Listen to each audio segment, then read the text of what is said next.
Bonjour et bienvenue dans ce nouveau dossier de Bien connu des services de police, le podcast qui revient sur le meilleur du polar au cinéma.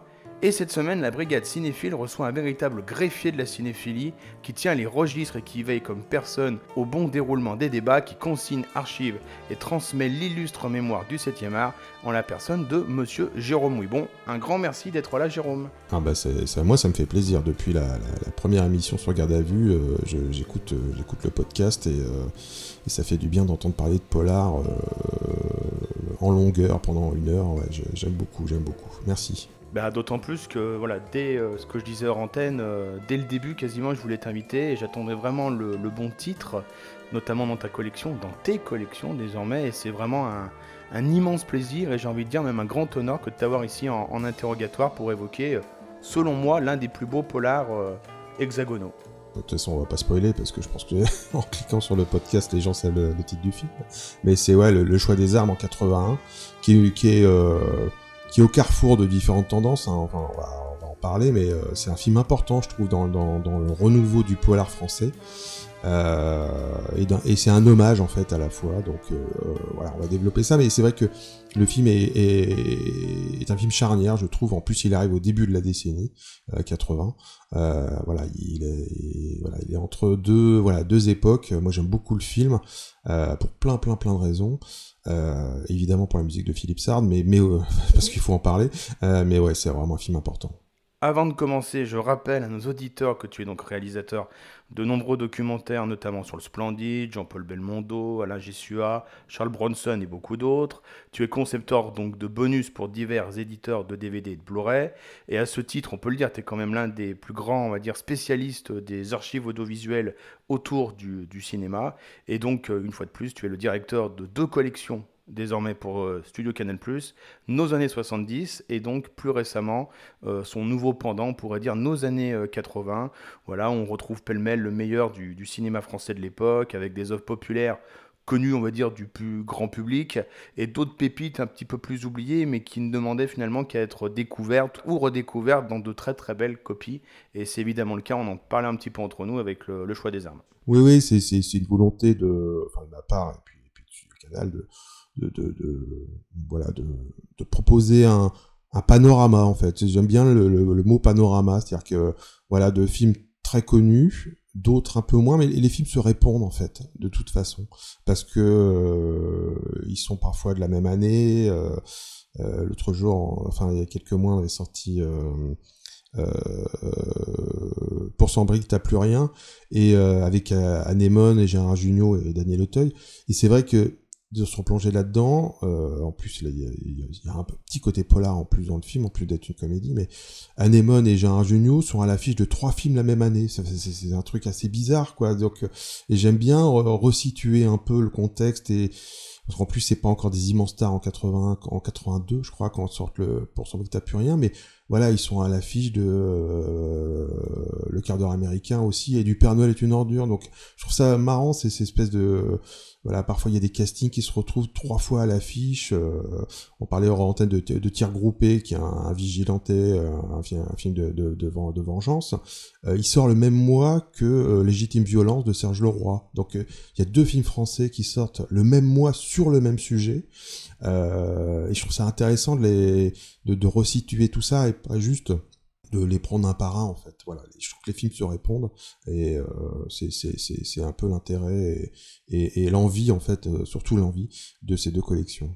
Avant d'attaquer du coup la discussion autour du film qui nous intéresse aujourd'hui, c'est la tradition en ce début d'émission, on va établir ta photo signalétique en 2 questions très brèves.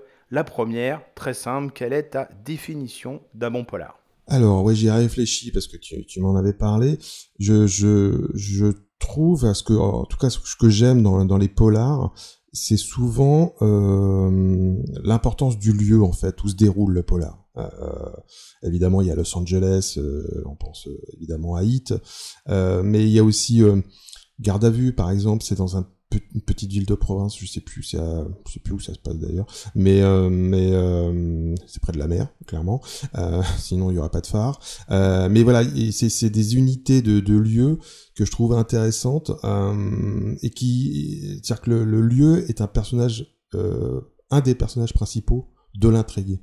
Je repensais à l'autre jour, j'ai revu Jack Reacher avec Tom Cruise. Ça se passe à Pittsburgh et l'architecture de la ville joue un rôle important dans le déroulé du complot. Voilà, donc je trouve ça, c'est pour moi intéressant. J'aime bien quand c'est situé quand même dans un lieu précis. Enfin, ça peut être une ville ou même un quartier, mais je trouve que voilà, ça crée une ambiance. Il y avait ça aussi dans les Maigret, hein, donc l'affaire Saint-Fiacre, on est dans une petite ville de province avec son église et tout ça. Et je trouve que voilà, quand c'est situé dans un lieu précis, ça apporte quelque chose à l'ambiance générale et à la tension dramatique qu'il y a dans le polar. Le choix des armes ne parle que de ça, au fond. Ouais, en plus il oppose et en plus il oppose deux lieux pour le coup, donc et ça fait partie de l'intrigue en fait. La campagne et la ville et les cités dortoirs, on va dire, elles sont clairement définies et puis c'est un des enjeux dramatiques du film, clairement.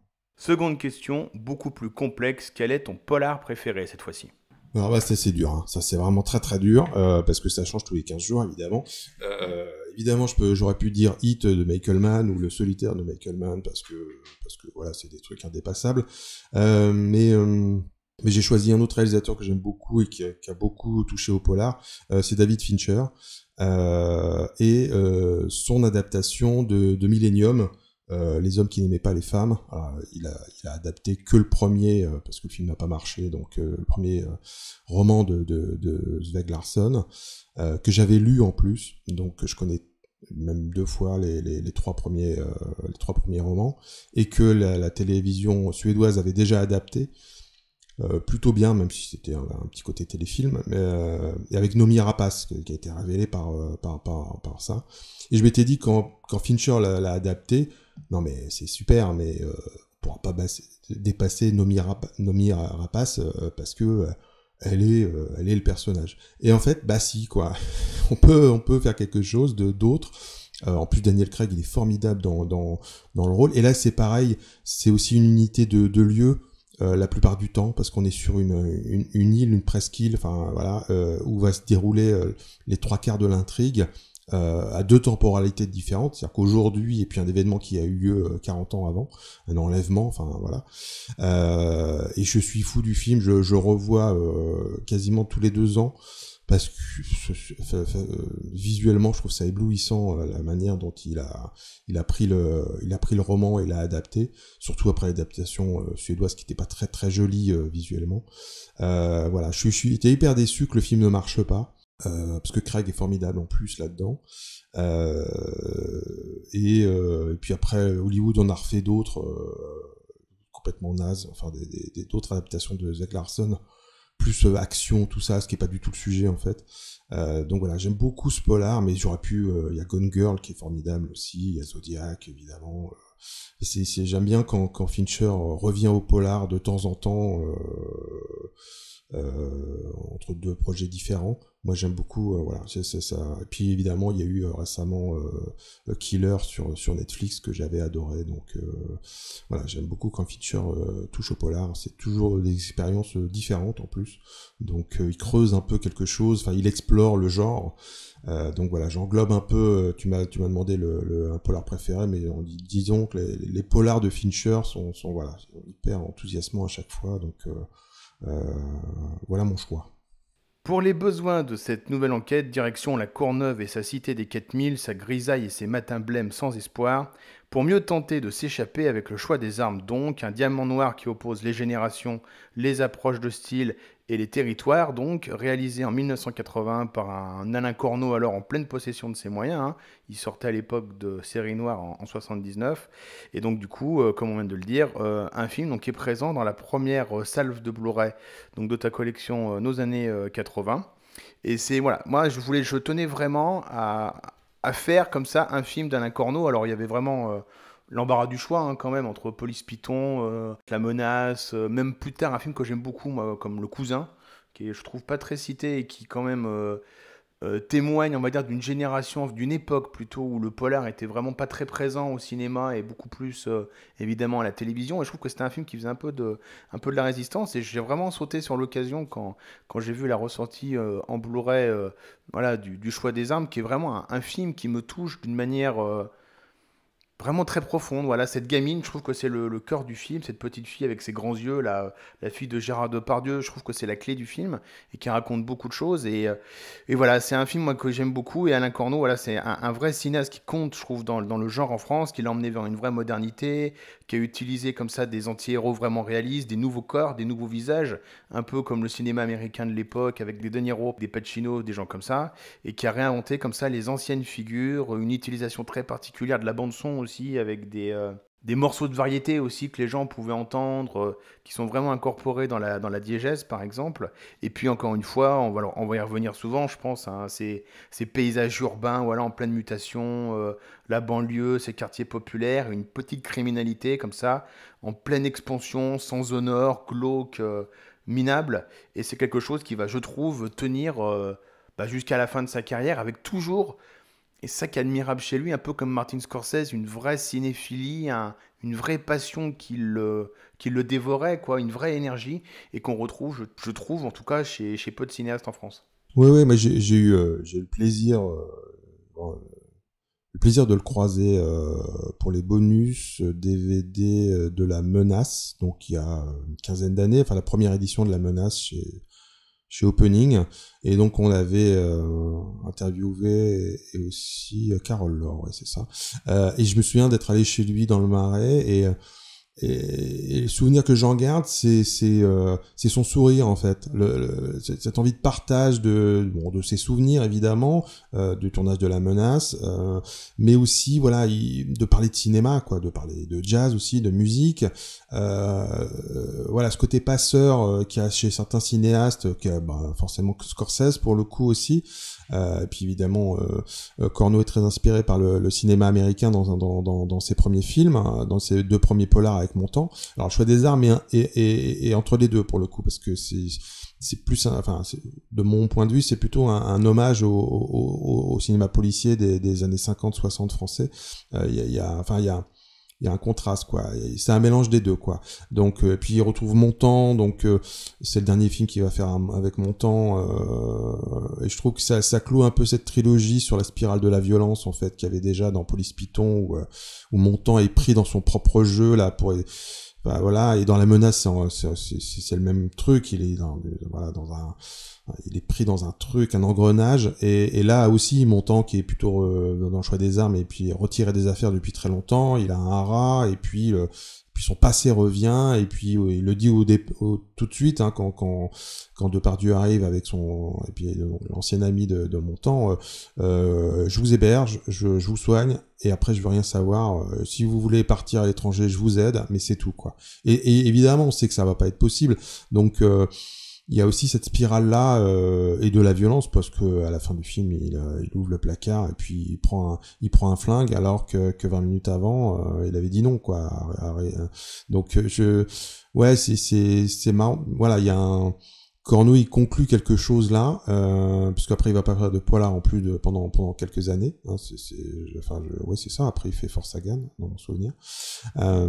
Donc il clôt une partie de sa carrière qui était dédiée au polar, hein, parce que voilà, après La Menace il fait Série Noire, donc et puis après Le Choix des armes. Donc c'est vraiment ouais, un film important pour ça, quoi. Je pense que on peut en parler peut-être tout de suite. C'est que en 81 on est vraiment dans un renouveau du polar français, hein, si tu veux qu'on parle de ça. C'est que en 79 il y a eu le choc de la guerre des polices, hein, donc avec Claude Brasseur en jean basket, on n'avait pas vu ça dans le cinéma français, hein, pour le coup. Donc le film marche vraiment bien, et puis il lance toute une série de polars un peu plus débraillés. Il y aura La Balance évidemment, même Belmondo et Delon vont surfer là-dessus, hein, parce que pour La peau d'un flic en 80, alors il a encore une veste Delon, mais il est en jean basket, hein, quand même, donc dans sa première réalisation. Et Belmondo, lui aussi, quand il fait Le Marginal, voilà, il est un peu tranquillou, quoi, tu vois. Donc je pense qu'il y a un vrai truc. Et à côté de ça, il y a Corneau, il y a il y a Tavernier, il y a Miller, qui sont des cinéastes jeunes, et qui, je trouve, renouvellent aussi le genre à leur façon. Garde à vue, vous en avez parlé dans ta première émission. Enfin, c'est quand même un choc de génération entre Audiard et Claude Miller, et ça fonctionne, quoi. C'est-à-dire que Miller apporte un truc, et je me souviens qu'Audiard était assez réticent et assez râleur. Ça a été tendu avec Miller.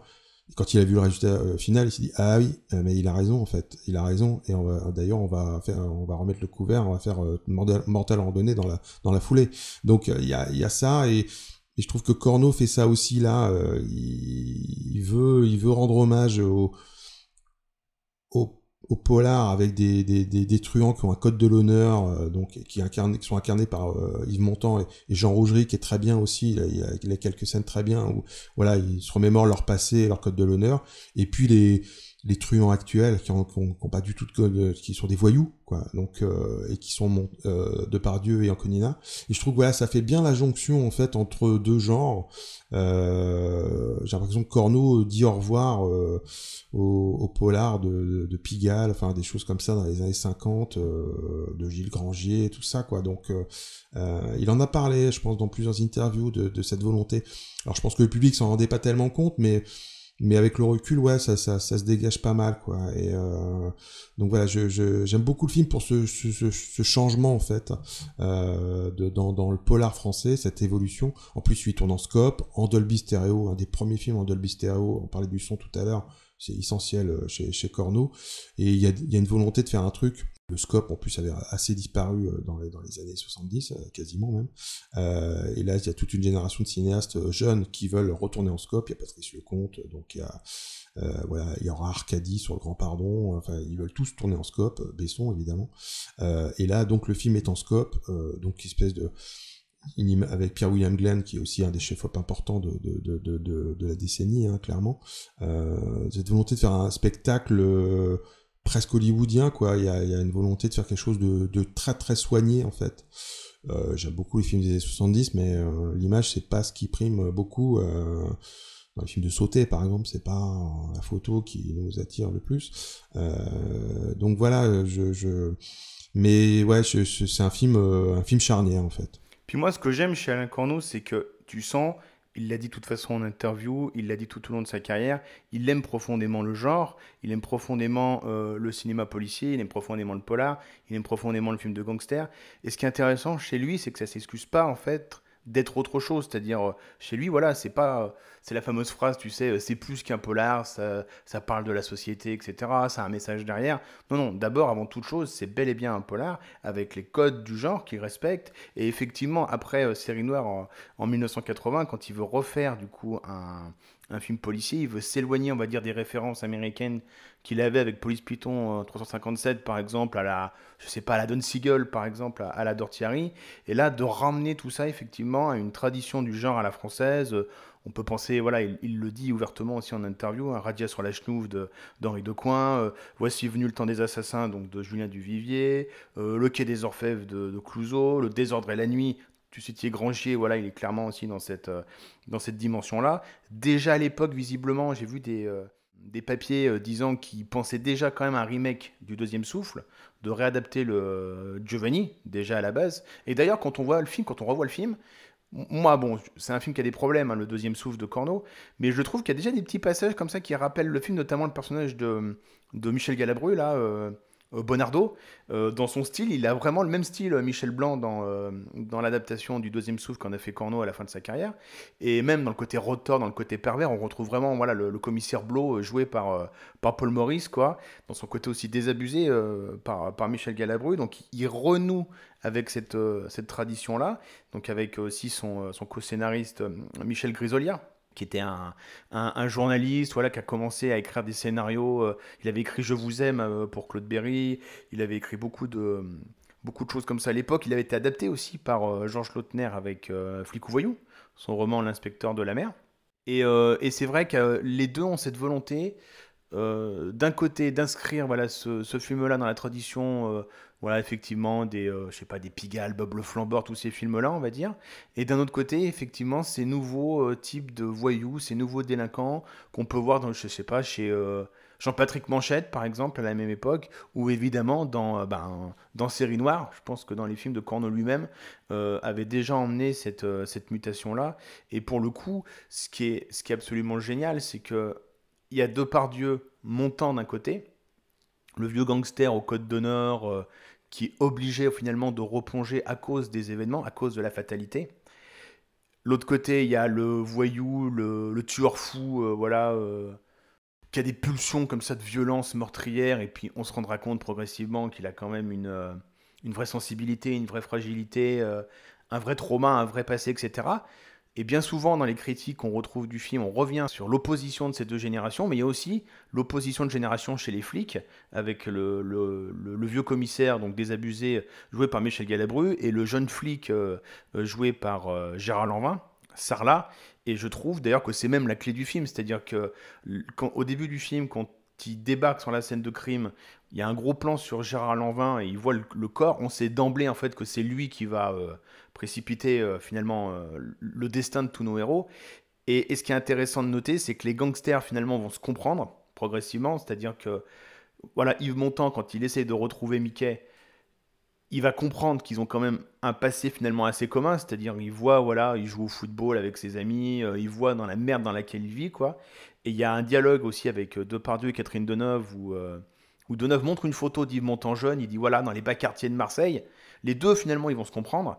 Montand va laisser son code d'honneur, voilà, de l'idée, on va dire, de se venger, de buter finalement celui qui l'a fait replonger pour finalement l'épargner, quoi. Même si les événements vont forcément mal tourner, là où les flics finalement, les deux personnages en fait des deux flics, eux finalement ils vont jamais se comprendre. Et c'est vraiment Gérard Lanvin qui va devenir finalement ce tueur finalement qu'était Gérard Depardieu au début d'ailleurs. Les deux c'est des gosses en fait. Quand on voit la réaction de Gérard Depardieu au tout début quand il tue le flic, il met sa main comme ça en mode, oh, qu'est-ce que j'ai fait quoi. Et quand on le voit avec sa petite fille voilà, qui préfère voilà, aller à la mer alors qu'il est poursuivi par les flics, jouer avec un robot ou bien courir avec les chevaux, bah lui il s'humanise là où finalement le personnage du flic va devenir progressivement ouais, un monstre de violence finalement, de rage qu'il va pas pouvoir contenir. Et je trouve que ce glissement est vraiment très intéressant et c'est un film, je trouve, en le revoyant sur le transfert, quoi. C'est une identité qui va se transférer d'un gangster à un flic et le transfert d'amour que je trouve assez beau finalement où voilà, on peut spoiler, hein, le film voilà, il a plus de 40 ans, hein. On peut se le permettre quand voilà, Montand perd finalement sa raison de vivre qu'est Catherine Deneuve. La petite fille va perdre son père, va perdre Gérard Depardieu, et finalement, bah, l'amour, il va le transférer à cette petite fille, et cette fille, moi, je la trouve vraiment, à chaque fois que je la vois dans le film, elle a quelque chose, elle a un regard comme ça, presque dessin animé, et c'est presque la seule du film, je pense, la seule même, qui va s'échapper de ce destin, et qui va s'échapper de ce déterminisme. Elle, peut-être, elle aura peut-être l'espoir d'avoir une vie normale, grâce finalement à Yves Montand qui a tout perdu à la fin, quoi. Et je trouve ça vraiment très très beau, quoi. Tu parlais de transfert, mais il y a aussi un autre niveau de transfert, c'est entre les comédiens eux-mêmes en fait. C'est-à-dire que Corneau avait déjà fait entre Bernard Blier et Devers dans Série Noire. Et là, c'est évidemment entre la génération de Montand et Depardieu. Et il y a Corneau, il y a Anconina aussi, qui est un des acteurs importants de la décennie. Il est évidemment entre Galabru et Lanvin. Lanvin, il a déjà été à l'époque la vedette d'un film qui s'appelle Extérieur Nuit, mais qui n'a pas marché, donc il n'est pas encore une énorme vedette. Il va faire Une étrange affaire avec, formidable film de Pierre Granet de Fer, avec Piccoli, avant d'éclater dans Thierry Rouppé, et puis Les Spécialistes, et devenir le nouveau Belmondo, Delon, enfin voilà, de la décennie. Et c'est même une tradition du genre, quand on voit Gabin Delon chez Verneuil dans Mélodie en sous-sol ou dans Le Clan des Siciliens, il prolonge ça aussi. Ouais, Gabin, Ventura, enfin il y a tout ça quoi. Donc il y avait des espèces de passages de témoins là et puis ce qui est formidable, c'est fait par Alain Corneau qui est tout jeune en fait, donc qui va chercher voilà, plus, il avait une relation privilégiée avec Montand après 2 films. Donc voilà, donc je trouve j'aime beaucoup ces passages de témoins entre générations qui se passent au début de cette décennie-là. Bon, il n'y a pas toujours trop le choix. Hein. Delon et Belmondo vont souffrir du succès des spécialistes, par exemple. Donc, on était un peu ringardisé, même si c'était pas l'intention, en tout cas pas consciente de Lecomte et Christian Fechner, le producteur. Mais là, alors que là, je trouve que dans le choix des armes, ça passe beaucoup plus par le choix du réalisateur de confronter des générations.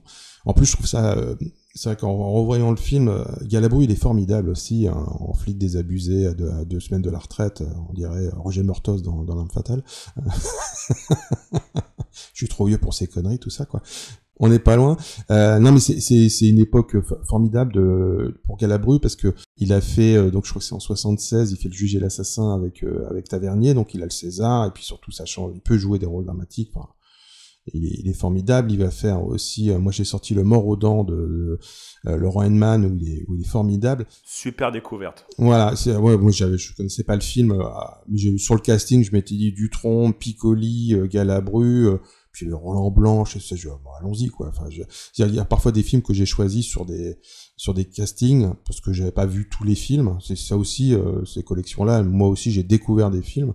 Et là, donc, Le Mort aux dents, sur les trafics de PMU, enfin, le film est hyper, virulent, et Galabru est formidable. Et c'est vrai que là, dans le choix des armes, il a aussi, parce qu'on parle toujours de lui, du Juge et assassin, la rupture, il peut jouer. Mais en fait, il a fait d'autres films très sérieux là-dessus. Une semaine de vacances de Tavernier, il est formidable aussi dedans. Ouais, il est formidable. Hein. Ouais, il a un crush pour Nathalie Baye, je me souviens. Et Noiret reprend son rôle de l'horloger de Saint-Paul. C'est le fameux TCU, que j'appelle le Tavernier Cinematic Universe. Donc je trouve ça, il est très touchant, Galabru, dans Une semaine une semaine de vacances, oui, c'est ça, qui date de 80, déjà avec l'an 20 aussi. Donc voilà, j'aime beaucoup ces films qui se répondent. Et puis là, c'est vrai que je trouve ça, pour rester sur un peu sur les acteurs, donc il y a des scènes formidables entre Deneuve et Depardieu dans le choix des armes, là, quand ils sont au téléphone, là, quand il la retrouve dans la maison, là. Et il faut se remettre dans le contexte. Le choix des armes, c'est de 81. L'année d'avant, ils sont tous les deux les vedettes du dernier métro de Truffaut, quoi. Donc, dans un univers complètement différent, donc que des acteurs passent comme ça, du coq à l'âne, je dirais, entre 2 films, je trouve ça génial, quoi. Il se passe un truc, c'est pas du tout le même type de rapport. Je trouve, il se passe un truc à cette époque-là, vraiment intéressant dans le cinéma français.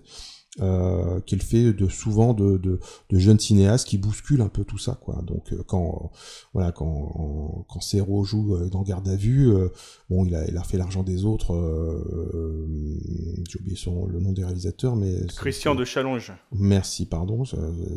Donc il a déjà amorcé un virage dramatique, mais voilà, donc il se passe des trucs très très intéressant, et très surprenant, en fait, dans les choix de sujets et dans les choix de casting.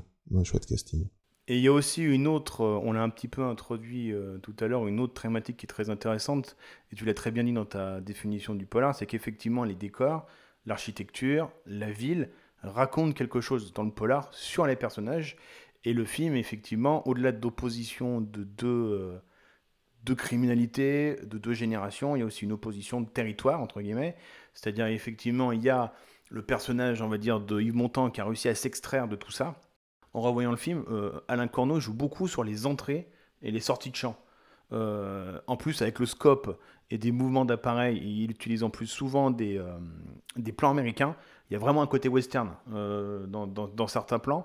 Et justement, c'est ce paysage comme ça, on va dire, de Yves Montand, donc des grands espaces, cette grande propriété, ses chevaux, forcément, voilà, ramène encore une fois un côté western. Voilà, c'est un univers, un cocon. Voilà, c'est presque un cocon en fait pour Yves Montand et Catherine Deneuve, qui rêvent d'ailleurs dans le film, ils rêvent de partir en Irlande.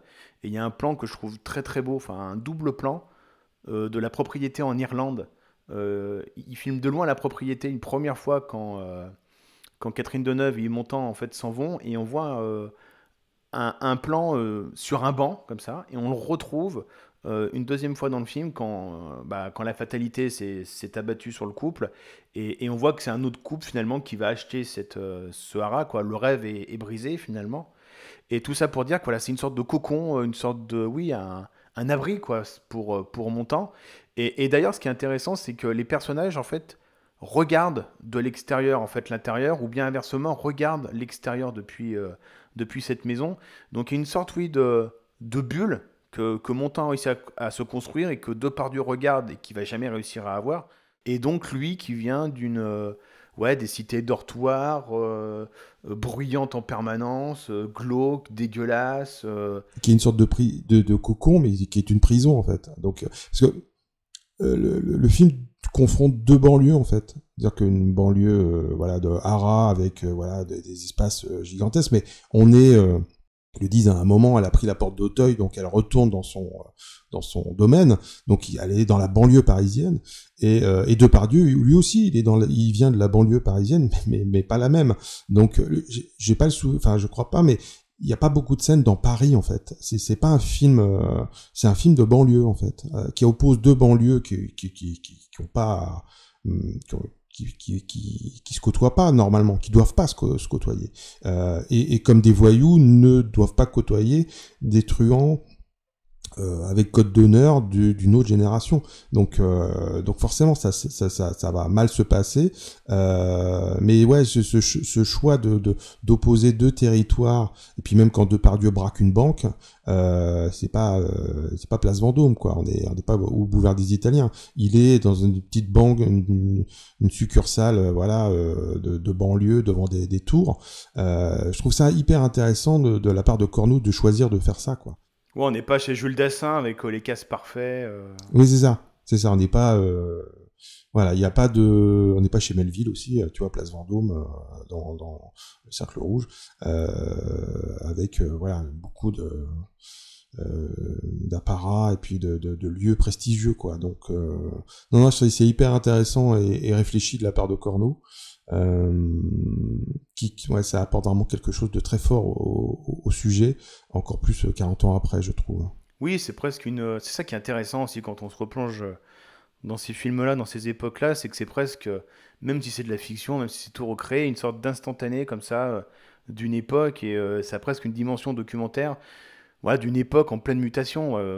Exemple entre mille qui me vient, Mélodie en sous-sol, le début quand Jean Gabin il débarque en fait dans sa campagne et qui découvre en fait maintenant, waouh, c'est New York quoi, tu vois, Et il sait plus où il habite parce que tout a changé quoi. Donc ouais, je trouve qu'il y a ça, il y a ça aussi par exemple dans Tir groupé, donc que je sors en décembre, c'est-à-dire que Jean-Claude Missian et son chef-op Pierre-Louis Houlaine confrontent, là c'est un film parisien pour le coup, confrontent deux Paris en fait. C'est-à-dire il va montrer, Lanvin habite à Montmartre dans un truc, enfin, le vieux Montmartre, vraiment machin, et en même temps on va nous montrer Beaugrenelle, on va montrer des quartiers de Paris complètement refaits, les quais de Seine, il va au McDo, parce qu'il y a un truc nouveau en 82 quoi, et surtout qu'il n'y en a pas beaucoup dans toute la France. Donc on voit les Champs-Élysées, ouais c'est ça, je crois qu'il y a Conan le barbare au Gaumont Ambassade, et donc ça date le film de 81 pour faire le tournage en tout cas.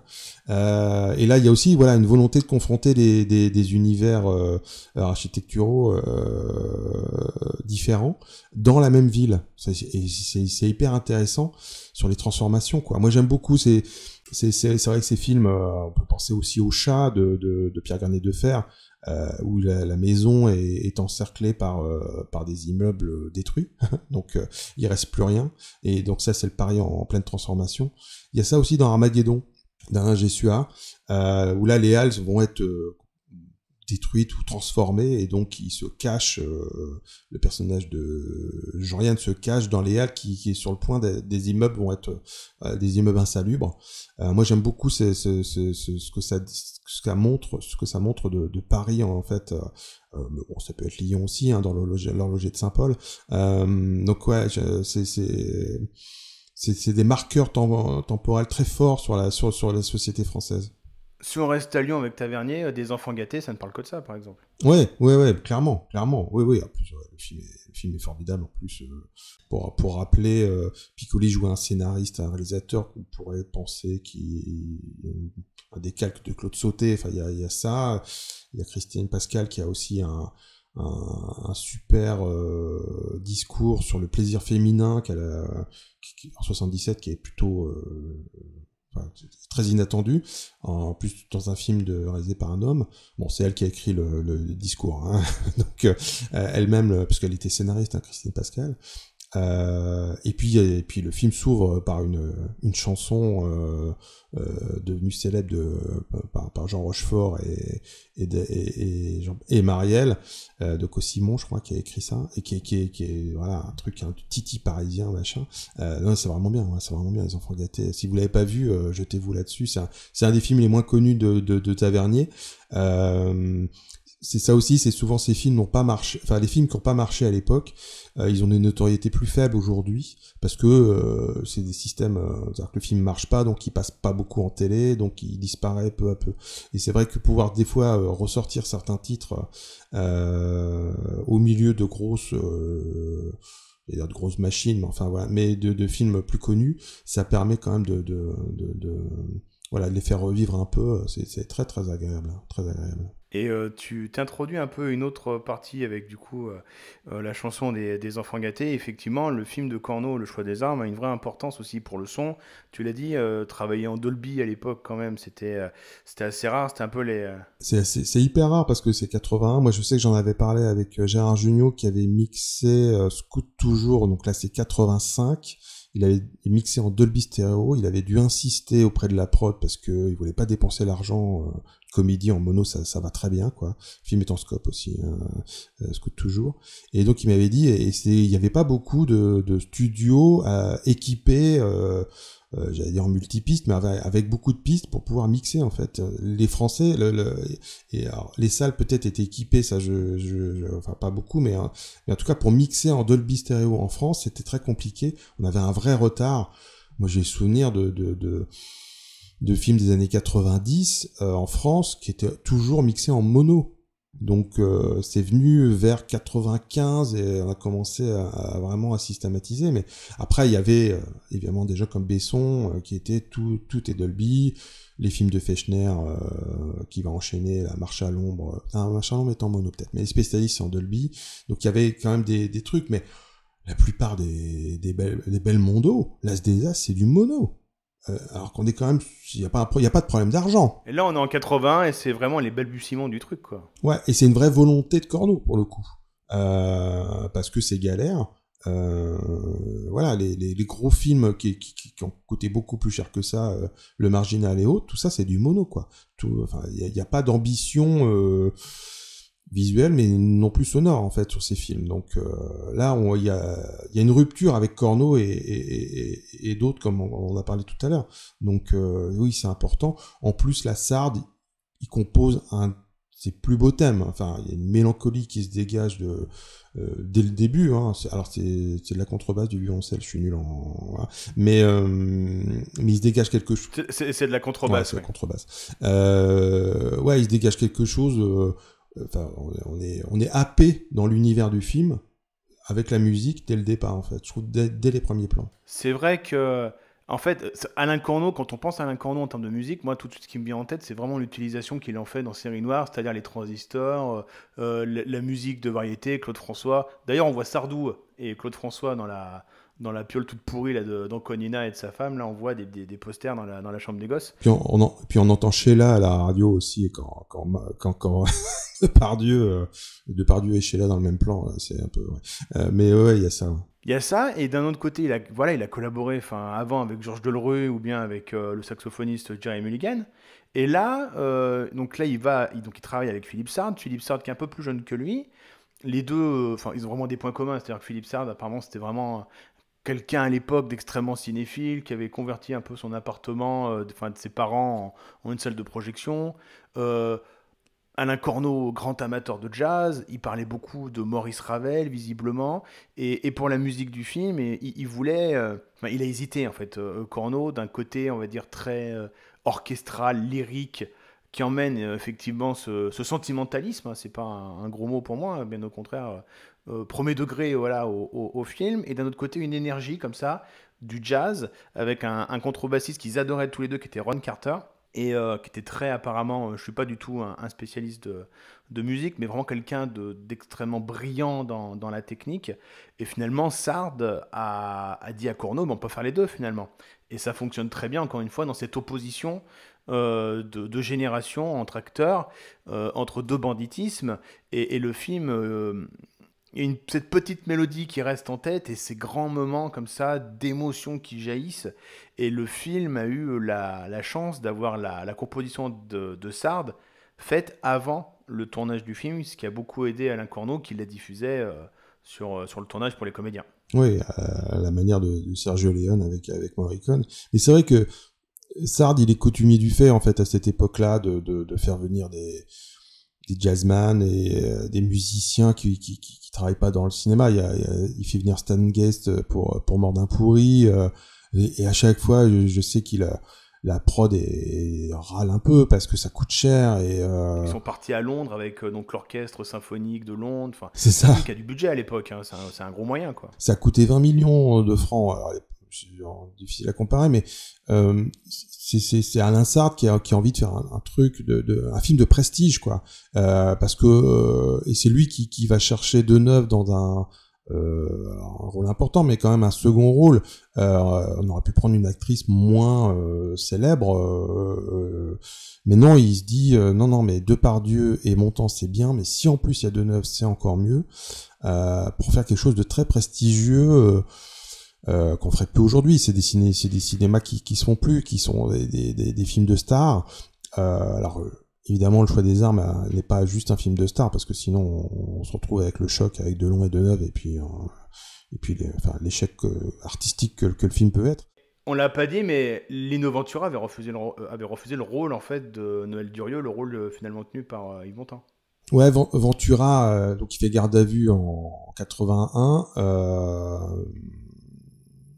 Et c'est une décennie un peu compliquée, je trouve, pour Ventura après, parce qu'il s'égare un peu et il prend du temps. Il fait Le Ruffian, qui est un film de Giovanni que je trouve, même déjà à la sortie, alors j'étais jeune quand même, mais il y avait un côté vieux cinéma. Et puis après, il va s'égarer un peu. Il fait Les Misérables, Robert Hossein. Donc voilà, mais mon temps est... Enfin, c'est difficile aujourd'hui d'imaginer le Ventura là-dedans, surtout dans les rapports amoureux entre Montand et Deneuve, parce que Montand le dit beaucoup. Hein, ma femme, c'est toute ma vie. Enfin, c'est au cœur de voilà. On sent qu'il a abandonné son ancienne vie de truand pour vivre avec Catherine Deneuve. Donc il y a cette espèce de sous-entendu. Ventura est pris d'amour pour une femme. Bon, c'est pas ce à quoi on pense en général quand on pense à Ventura. Donc voilà, et puis moi j'aime bien ce côté dernier volet d'un triptyque avec Corneau, quoi. Donc avec la Police Python qui est un film extraordinaire. La Menace, je trouve un peu en dessous, mais il y a des scènes formidables dans La Menace. Mais voilà, donc ouais, j'aime bien ce côté-là. Et puis Montand et alors après il y a la différence d'âge qui est toujours un peu compliqué, hein. C'est parce que Deneuve est quand même beaucoup plus jeune que lui, mais il aimait bien avoir des partenaires plus jeunes que lui, hein. Donc mais c'était bon, c'est pas le seul, hein, de toute façon. Donc voilà, mais c'est vrai que Ventura, je sais pas si ça chevauchait finalement peut-être avec le tournage de Garde à vue, hein, c'est possible aussi. Donc. J'avais trouvé aussi qu'apparemment Patrick Devers avait aussi un peu insisté pour avoir le rôle de Depardieu, là où Depardieu était quand même assez intéressé par le rôle de Devers dans Série Noire. Ah, mais c'est la sempiternelle concurrence entre les deux à l'époque. Non, je sais que Depardieu a hésité un peu parce que il jouait quand même l'ennemi public numéro 1 dans Inspecteur la bavure l'année précédente. Roger Morzini. Voilà, et on pourrait, il pouvait peut-être s'inquiéter des excès de violence de Morzini soient les mêmes dans le choix des armes. Après, évidemment, tout ça est désamorcé par le rôle par le fait qu'il a une petite fille en fait, hein, donc dans le choix des armes. Donc, alors que c'est une brute, sanguinaire dans Inspecteur de la bavure. Donc, mais c'est marrant, hein, 2 années de suite, il joue un dangereux truand, très différent. Enfin, c'est l'époque où Depardieu joue dans tous les sens, mais c'est pas péjoratif. Enfin, il fait des rôles très différents, hein, donc parce qu'il est inspecteur de la bavure et il fait Dernier Métro la même année, hein, donc c'est quand même bon. Il y a pas beaucoup d'acteurs qui peuvent passer de l'un à l'autre avec le même succès public. Et on n'a pas aussi cité d'autres noms aussi, mine de rien, chez les acteurs. Dans les seconds rôles, il y a Jean-Claude Dauphin qui est quand même excellent aussi, quand même. En Junkie, ouais. Le côté aussi, les ravages de la cam, quoi. Une nouvelle apparition dans le banditisme. Et il est vraiment super, je trouve, dans le film. Et puis il est crédible, je trouve, en Junkie. Voilà, il y a quelque chose. Il y a Richard Marquand qui est donc le frère de oui, le vieux comparse. Ouais, le vieux comparse complice de Montand, et qui est en fait le frère de Nadine Trintignant.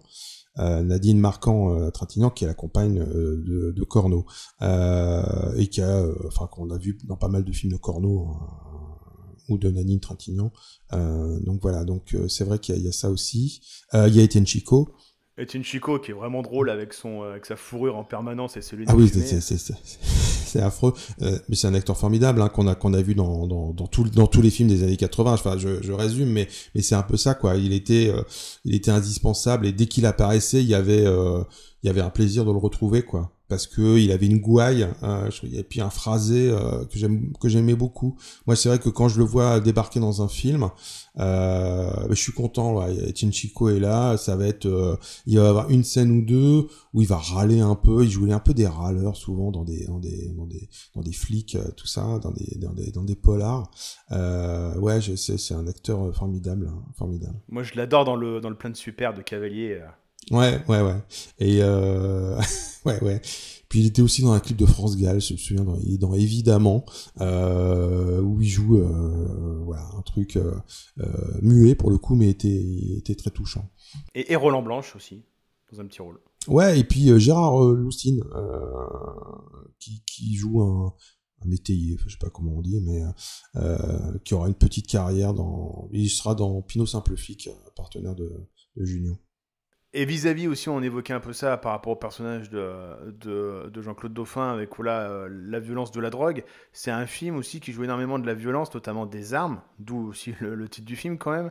Et ça, ça, il s'en cache pas, hein, c'est vraiment un emprunt au cinéma de Sam Peckinpah, quoi. C'est-à-dire que ça fait vraiment mal, c'est vraiment les impacts de balles avec un travail vraiment très, très particulier qui s'entend, quoi, sur les impacts quand ça tire. Et Gérard Lanvin, il y a l'anecdote où l'artificier au moment de la fusillade avec Gérard Depardieu, avec la mort de Catherine Deneuve, ça a tellement en fait tapé, on va dire, qu'il s'est reçu des échardes en plein visage. Et c'est un film où Lanvin, visiblement, a pas mal morflé, c'est-à-dire quand Depardieu le frappe, il le frappe vraiment, quoi, en plein, on va dire, acteur studio.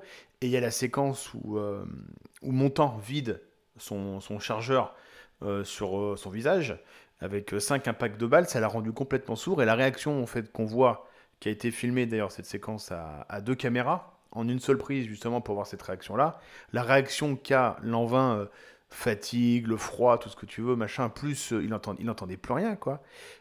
C'est vraiment une réaction naturelle qu'il a, c'est-à-dire que c'est vraiment, en fait, il a fondu en larmes, et quand tu vois sa réaction, ça fait quelque chose, quoi. Tu te dis, là, c'est pas du chiquet, et c'est un film sur ça, sur une violence qui explose. Le personnage de Depardieu, c'est ça en permanence, quoi. Et c'est un enfant dans la mesure où il n'arrive pas à communiquer. C'est-à-dire, il communique... les deux, en fait. D'un coup, Lanvin et Depardieu communiquent que par la violence. Ils ne savent pas, en fait, exprimer... Voilà, il y a plein de situations qui auraient pu être désamorcées dans ce film, finalement. Si les personnages auraient parlé à corps ouvert dès le début, il n'y aurait pas eu cette fatalité, cette chape de plomb qui se serait abattue sur eux. Alors Deneuve y arrive quand Depardieu, elle arrive à désamorcer en fait la colère et la haine de Depardieu, mais oui, c'est un des rares moments où ça se produit. On peut peut-être dire que le film n'a pas été non plus un triomphe pour le coup à sa sortie. c'est vrai que là, c'est une production de prestige, hein. Le film va coûter beaucoup d'argent. Mais ça va pas être un triomphe, en fait, à la sortie. Je pense que le film est trop sophistiqué, en fait. T'es vendu comme voilà un film du samedi soir avec des acteurs qu'on aime, mais le film va faire 1,8 million d'entrées, ce qui est quand même pas énorme par rapport à ce que ça a coûté.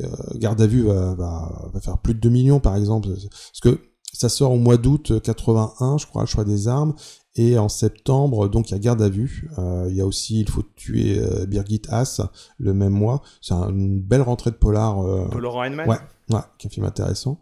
Mais voilà, ça va pas être un triomphe. Enfin, en tout cas, pas. Ça va décevoir Alain Sard, le producteur, qui s'attendait à un truc un peu plus, donc un peu plus marqué et puis comme box office. Donc voilà, je pense que c'est un film qui est un peu difficile à appréhender pour un public du samedi soir, quoi.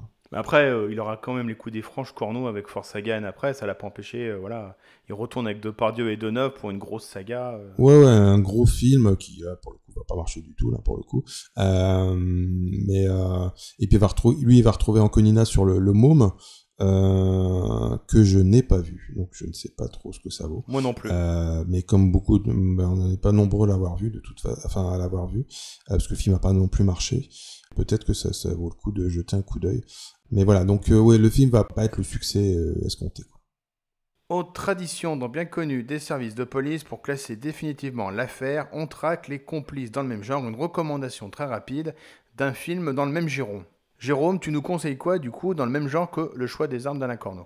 Eh ben, un film qui a rien à voir avec Le choix des armes, évidemment, parce que j'ai plutôt resté sur cette idée d'unité de lieu dont on parlait au début du podcast sur le lieu peut être un des personnages principaux d'un polar, et je repensais à ce film que j'aime beaucoup qui est Amsterdam-Ned de Dick Maas, donc cinéaste hollandais, qui a fait quelques films intéressants dans les années 80. Amsterdam-Ned, c'est une espèce de giallo, en fait. Ouais, c'est un giallo tourné à Amsterdam, avec des poursuites dans les canaux d'Amsterdam. Enfin, je trouve ça délirant, quoi, qu'un petit cinéaste local se dise, je vais faire un film d'action dans les canaux. Les poursuites sont superbes. Alors je trouve que le flic est manque un peu de charisme, mais voilà, je trouve que c'est un cinéaste intéressant qui fait du cinéma hollywoodien aux Pays-Bas. Parce qu'il avait fait L'Ascenseur avant. Et puis après, il va faire même venir des acteurs hollywoodiens, enfin américains. Il fait Issue de secours avec William Hurt, je crois au milieu des années 90, qui se passe aussi à Amsterdam. Une petite fille qui est poursuivie par des tueurs et qui est pas mal. Je crois qu'il fera même un polar avec un lion, enfin je sais plus, ouais. Et il a fait un film d'horreur avec Saint-Nicolas, je crois, dans les rues d'Amsterdam. Enfin, je trouvais l'ambition de ce garçon passionnante, parce qu'en plus les films tenaient bien la route, quoi. Alors c'était pas toujours génial, mais voilà, L'Ascenseur, il a même fait, je crois, c'est lui-même qui a fait le remake. Et Amsterdam-Ned, je crois qu'il y a quelque chose, il y a un très bon Blu-ray américain qui est sorti, parce que je crois pas sûr qu'il y ait un Blu-ray chez nous. Et sur le Blu-ray américain, en plus, il y a un long making-of sur les cascades dans les canaux d'Amsterdam, qui est passionnant. Voilà, c'est ma recommandation, donc qui n'a pas grand-chose à voir avec Le choix des armes, mais j'avais envie de remettre un peu en lumière ce giallo hollandais. De mon côté, je me suis pas embêté, j'ai eu envie de faire très simple en conseillant l'ensemble des titres que tu as sélectionnés sur tes collections, et plus particulièrement quelques polars en particulier. J'ai eu envie de citer, et en plus tu l'as évoqué un peu tout à l'heure, donc un polar de Nadine Trintignant que j'ai découvert grâce à toi, qui est donc Défense de savoir, coécrit donc par Alain Corneau qui était son compagnon. Donc on est en 73, parce que Jean-Louis Trintignant, Charles Denner, parce que Michel Bouquet, parce que Claude Pieplu, et puis une intrigue politique, on va dire, que ne renierait pas par exemple un cinéaste comme Yves Boisset, et puis servi par une musique absolument superbe de Bruno Nicolai. Donc ça a vraiment été une super découverte pour moi quand c'est sorti. Ouais, la musique est géniale. Moi, j'ai découvert aussi le film en le choisissant, parce que je connaissais un peu les films de Nadine Trintignant, notamment Ça n'arrive qu'aux autres, et j'ai dit, ah bon, Nadine Trintignant a fait un polar. Super. Ah, mais c'est écrit par Alain Corneau, qui était pas encore cinéaste à l'époque. Plus bon, et puis Trintignant, il y en a beaucoup dans la collection années 70, parce que Trintignant a tourné, j'avais compté, il a tourné 30 films dans 10 ans.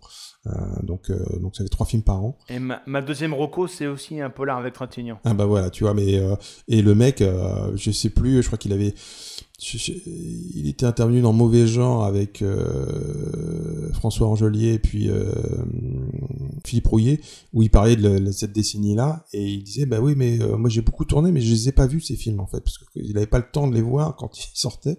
Donc ouais, Défense de savoir, c'est une belle découverte. J'aime beaucoup le film. C'est un des premiers qu'on avait sorti dans nos années 70. Et c'est vrai que la musique en plus de Bruno Nicolas est formidable. Donc ouais, jeter un coup d'œil à ça, c'est ouais, et puis c'est un techno thriller quoi. Il y a voilà, il y a un complot machin. Enfin il y a des magouilles politiciennes, c'est ça, avec Michel Bouquet. Ouais, ça me revient parce que on l'a sorti il y a 2 ans. Et ouais, le film est vraiment bien quoi. Pour le coup, super casting. Voilà, très inattendu. Donc j'aime beaucoup le film. Et donc, du coup, ma deuxième reco, pour rester sur Trintignant, une musique super, donc Ennio Morricone cette fois-ci, un côté thriller à la Frankenheimer ou à la Pakula, vraiment de complot, c'est Le Secret de Robert Enrico, qui a été une magnifique découverte. En plus, un trio très étonnant, voilà, avec Philippe Noiret, une sorte de colosse au pied d'argile, avec Marlène Jobert qui est sous le charme, et puis ce Trintignant, on ne sait pas qui c'est, mystérieux. Parano, et ça a été une vraie baffe à l'époque, et je trouve que Robert Enrico est vraiment un cinéaste en plus sous-estimé et à redécouvrir totalement, et qui a vraiment eu de très très belles réussites, et c'est vraiment le cas du coup pour Le Secret. Ouais, Le Secret, c'est juste avant Le Vieux Fusil. Hein. Moi, j'y tenais beaucoup à le mettre dans la collection, parce que c'est un film sur la paranoïa, hein, qui est un peu le pendant de tout cinéma américain de Pakula à cause d'un assassinat, tout ça. Il y a et je trouve. On pense même à Seconds, je trouve, de Frankenheimer, le générique et tout. C'est ça, ouais. Je trouve que c'est transposé dans la campagne française. Je sais plus où ils sont, dans les Vosges, je sais plus. Donc dans le Larzac, c'est les 68 heures attardées, je crois. Ouais, c'est ça. Et en plus, Morricone fait la musique. Enfin, c'est la seule fois où Enrico fait voilà enfin il renonce à utiliser François Droubet quoi, donc c'est quand même un peu c'est pas rien quoi. Donc non, j'aime beaucoup le film. En plus, j'avais retrouvé des scènes coupées quand j'ai pu mettre en bonus, dont une fin alternative, je pense. Ouais, c'est ça. Donc j'ai trouvé ça super de pouvoir le sortir de l'anonymat, parce que le film n'avait pas marché, donc le film était tombé dans l'oubli. Et c'est un film, je trouve, un des films les plus intéressants de Robert Enrico. D'ailleurs, là, en décembre, je vais sortir Pile ou Face, qui est super aussi, de Robert Enrico, qui est super, et qui est ce qu'on appelle avec Sylvain Perret de Gaumont, mon complice sur un podcast, et puis voilà, pour éditer aussi des choses formidables, lui chez Gaumont et moi chez Studio Canal.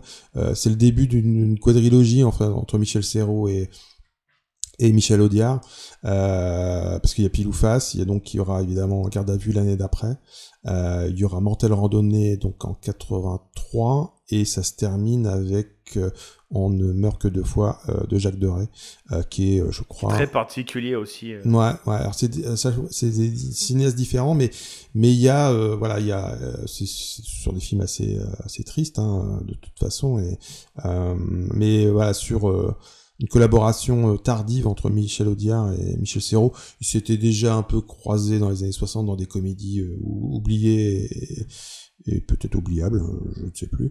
Mais je trouve que là, ces 4 films forment un tout, en fait.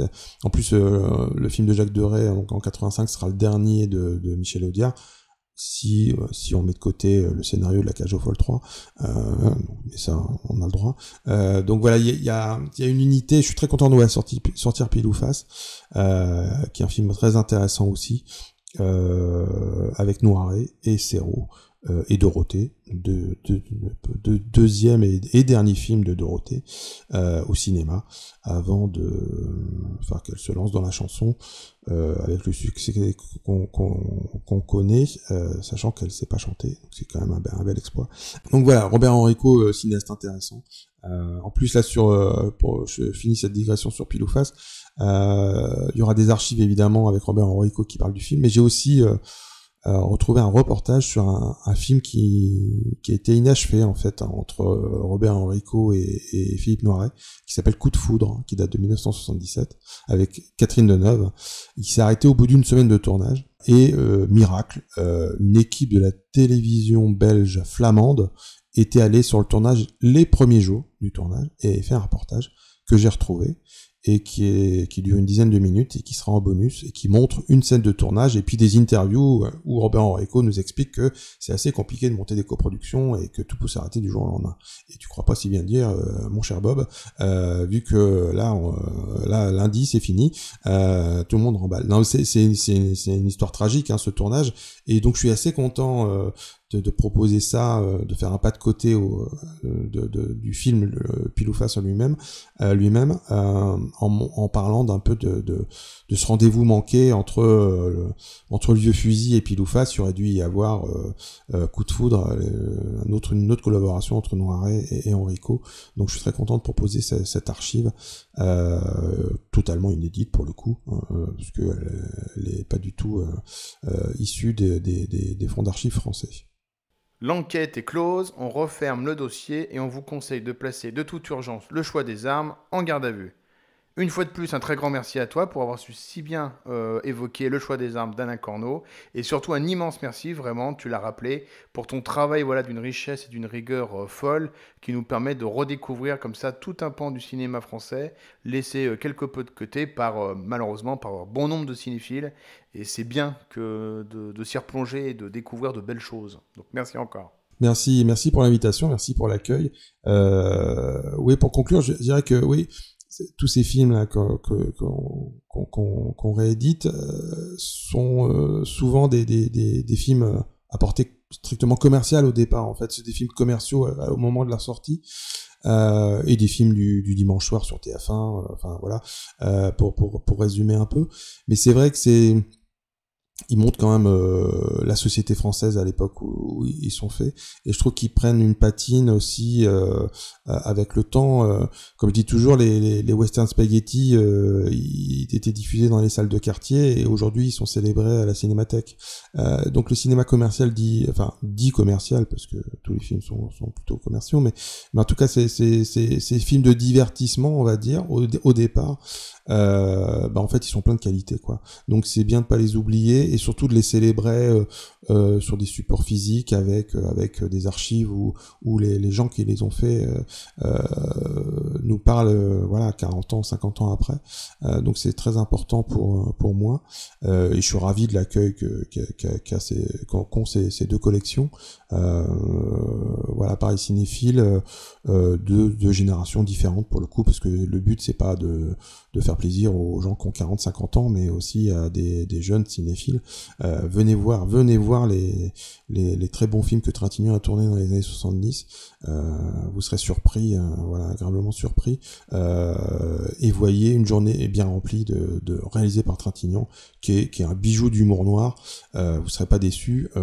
Tous ceux qui ont découvert le film en sont sortis, mais c'est une dinguerie ce truc. Il faut voir ce film qui est vraiment très très drôle, parce que Trintignant, en plus, il a ce côté un peu dur, et donc alors qu'en fait il est très très drôle. Donc c'est un comédien qui peut jouer plein de trucs. Donc voyez aussi le film qu'il a réalisé, Une journée bien remplie. J'arrête l'autopromo, là c'est la cata, mais non, j'ai envie de partager ces films. Non, mais t'as bien raison, d'autant que moi, Une journée bien remplie, j'ai eu la chance de le voir à l'Institut Lumière, au Festival Lumière en 35 mm. C'est un film moi, qui m'avait, il y a bien 15 ans, présenté par Jean-Louis Trintignant, qui était déjà bien fatigué et qui était venu avec Samuel Benchetrit, qui était juste là en fait pour l'aider à marcher. C'est un film, moi, c'est de la BD pure en fait, c'est complètement fou. En plus, je connais bien le coin là-bas où il a tourné, vers Uzès, etc. Dans le Gard, c'est des coins magnifiques. Et après, il a aussi fait Le Maître Nageur, mais c'est moi, Trintignant, et je peux le dire comme ça, je le laisserai dans le montage. dans une autre émission, ça fait plus d'1 an que j'essaie de monter une émission sur Trintignant et en fait, je n'y arrive pas. C'est-à-dire que c'est un sujet qui est sans fin. Il y a que enfin, tous ces films sont extraordinaires quand tu connais sa vie, les drames qu'il a traversés, enfin, le vin, tout ce que tu veux. C'est très très dur. Et dans ta collection, il y avait un film que je voulais voir depuis très longtemps, qui est donc L'Ordinateur des pompes funèbres, et qui est un film on voit une autre facette de lui. Il est extrêmement drôle, quoi. Et c'est même dommage qu'il ait pas fait L'aventure, c'est l'aventure de Claude Lelouch, par exemple, puisque il a une vraie vis comica et c'est un autre regard sur sa filmographie et qui est passionnant. Et c'est un film que j'ai beaucoup aimé pour le coup, quoi. Oui, oui, j'en avais parlé avec Gérard, c'est Gérard Pires qui a réalisé L'Ordinateur des pompes funèbres et qui m'avait dit évidemment, il connaissait Trintignant via leur passion commune pour la vitesse, pour les voitures et Pires me disait au téléphone mais Trintignant est très très drôle dans la vie et ça se voyait pas beaucoup à l'écran en fait. Donc c'est pour ça qu'il a fait L'Ordinateur des pompes funèbres, qui est un manifeste féministe absolument hilarant. Bernadette Lafont et je sais plus qui d'autre. Mireille Darc. Mireille Darc, c'est ça, qui mène en bateau Trintignant pendant 1h30. C'est génial. Voilà, le film formidable, donc jetez-vous là-dessus aussi, c'est très bonne comédie avec Trintignant. Et pour terminer, je voulais te poser la question. Je sais qu'il y a Je vais craquer qui va sortir, que j'adore aussi avec Christian Clavier dans nos années 80, mais qu'est-ce qui va sortir d'autre aussi un petit peu dans les prochaines salves? Alors, donc, en décembre, il y a Tir groupé et donc Pile ou Face et Je vais craquer. Et après... Le Grand Pardon, j'ai vu. Alors ça, c'est en mars, il y a Le Grand Pardon. Il y a Téléphone public, le documentaire de Jean-Marie Perrier sur le groupe Téléphone, tourné en scope split screen. Et le troisième, je ne sais plus. Et il y aura la fin de nos années 70, aussi en mars. Il y aura L'Ashko Moon de Giovanni, avec un documentaire sur François de Roubaix. Qui date de l'année de sa mort, donc voilà, donc que je vais avoir, et puis je ne sais plus parce que je mélange parfois les titres, mais si il y a un film formidable d'Étienne Perrier qui s'appelle Un si joli village avec Jean Carmet et Victor Lanoux. Qui est donc un film policier qui est très chabrolien, où un juge d'instruction vient enquêter sur la disparition de la femme de Victor Lanoux, qui dirige une entreprise qui fait vivre la ville où il habite. Donc forcément, il a un pouvoir sur la communauté. Et Carmet joue un juge d'instruction qui vient enquêter là-dessus. Et Carmet le joue comme s'il était Peter Falk dans Columbo. C'est absolument savoureux. C'est-à-dire qu'en plus, il a même la vieille imperméable et tout, quoi. Et il a toujours une dernière question. Enfin, il y a un truc, c'est évident que Columbo est une inspiration pour jouer le truc. Et le film est très chabrolien, pour le coup, aussi, sur la province et voilà, les notables, voilà. Donc, c'est un petit bijou de polar. Je suis très content de ressortir le film, ouais, Un si joli village, qui date de 78, je crois. Il y avait les Mérès aussi, qui est formidable dans le film. Donc voilà, c'est vraiment à pas manquer. Et puis L'Ashko Moon de Giovanni, voilà. Donc et le troisième dans les 70, c'est Les Gaspard de Pierre Tchernia. Ça sera à la fin de la collection 70 et années 80. Bon, bah voilà, il y a, je sais plus quel est le troisième, mais donc il y a Téléphone public, Le Grand Pardon, et j'ai oublié le troisième, mais c'est pas grave. Donc voilà, c'est des films très différents, mais c'est le but en fait, de varier les plaisirs et les genres, voilà. Donc vous savez quoi mettre au pied du sapin. Moi, en tout cas, j'ai hâte de découvrir tout ça, parce qu'il y a certains titres que je rêve de voir depuis bien longtemps, et voir Jean Carmet, effectivement, Peter Falk, que ça, c'est bon, je voulais le voir depuis longtemps, mais là, c'est carrément signé. Oui, non, mais et puis Carmet, il y a sa gouaille, son machin, enfin voilà, son capital sympathie qui transparaît dans chaque plan. Et puis on a envie qu'il trouve la solution de l'énigme. Mais il est surtout très drôle et très agaçant en fait pour le suspect qui est Victor Lanoux. Donc c'est très très savoureux. J'ai découvert le film il y a 2-3 ans et mais c'est génial quoi. Donc il faut le voir, ouais. Merci encore, en tout cas, je me suis régalé. Tu reviens quand tu veux. Et Merci. quant à nous, on se donne rendez-vous très vite pour évoquer un autre polar au cinéma. N'hésitez pas à vous abonner sur nos réseaux sociaux, sur la chaîne YouTube de l'émission, et à la partager si cela vous a plu, et à nous mettre le maximum d'étoiles sur les applications de podcast. Merci encore et à très vite dans Bien connu des services de police.